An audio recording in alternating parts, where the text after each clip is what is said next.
The woman's face suddenly appeared beneath her. Moments later, a dagger pierced through the bottom of the boat. The police immediately cordoned off the scene and dispatched an elite diver to capture the killer underwater. The man tugged on the rope, and the person below tugged back, indicating that everything was normal underwater. However, just as the diver entered a sunken ship, the killer suddenly emerged. The diver had no time to react. Huge bubbles alerted the officers that something was amiss. They quickly exerted force to pull on the rope, but when they finally pulled the diver up, he was already a corpse. At that moment, the chief noticed a cluster of bubbles surfacing in the distance. Thinking it was the killer, he immediately ordered all his subordinates to pursue.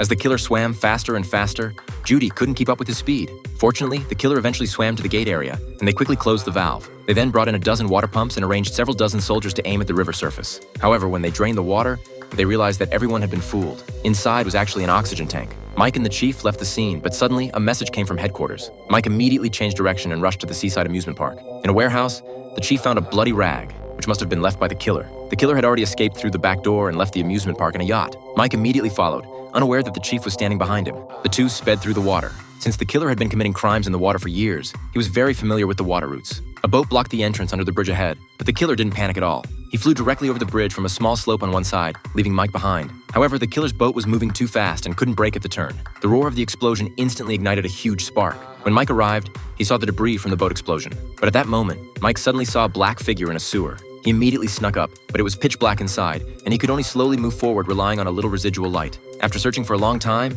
he didn't even see a person. So Mike decided to go back through the stairs.